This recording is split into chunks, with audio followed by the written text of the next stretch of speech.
हम श्यामा झा अपने सबके स्वागत करे छी मिथिला संस्कार चैनल पर। गोर लगे छी। दोसर दिन के जे सती बिहुला के कथा ये से सुनू। जन बिसारा जन्म ल लेलखिन हँ तो ता बुझलखिन जे अब हम तो जन्म ल लेलौं, अब हमर पूजा के करत, हमर भक्त के बनत। उ ताकऽ लगलखिन जे हमर भक्त के बनत। हुनकर ई मृत्यु भुवन में महादेव कहलखिन अहाँ मृत्यु भुवन में जाओ।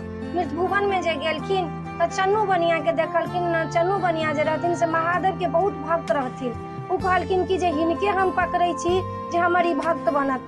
चन्नू बनिया के गेलखिन कहला कि हम छी मनसा महादेव के बेटी, हमर भक्त अहाँ बन जाओ। से अहाँ हमर भक्त बनब तो अहाँ के हम धन धान क देब, जे कहब से सब क देब। चन्नू बनिया जे रहथिन से कहलखिन नहीं, हम अहाँ के भक्त नहीं बनब, हम तो महादेव के भक्त छी। जे भ जात से भ जात, लेकिन हम महादेव के भक्त के अलावा दोसर के भक्त नहीं बन सके छी। उनका के मनसा के बड़ पित लहरलन, बड़ तामसेलन। कहलखिन जे तो नहीं जे हमर भक्त बनबे तो तोरा हमरा देखिए की नहीं की क देबो, बनसाई ठेका देबो। कहलखिन ठेका देब तो ठेका दिए, लेकिन हम अहाँ के भक्त नहीं बनब। कहलखिन नहीं बनबे तो नहीं, तोरा पांचों बेटा के डैस लेबो। कहलखिन डैस लेब तो डैस लिया, ओइ में हम की क सकै छी जे हमरा भगवान लिखने रहथिन जे हमरा बेटा नहीं तो हमरा डैस लेब अहाँ। कहलखिन ठीक छौ। रात में बेटा सब हुनकर सुतल रहन, की केलखिन उ डैस लेलखिन, उनका पांचों बेटा मर गेलन। भोर भेलन देखलखिन तो उनकर पांचों बेटा मर गेल छन। बड उनका दुख भेलन। कहलखिन कि महादेव के इहे कृपा छन त इहे करथुन।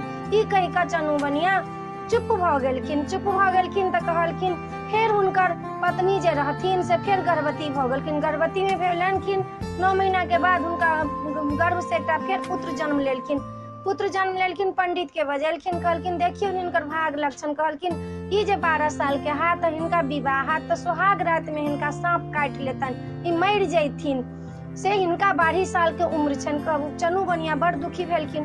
कहलखिन हिनका एहन कन्या से विवाह कराओ जे हिनका बचा ले, ओ सती रहे।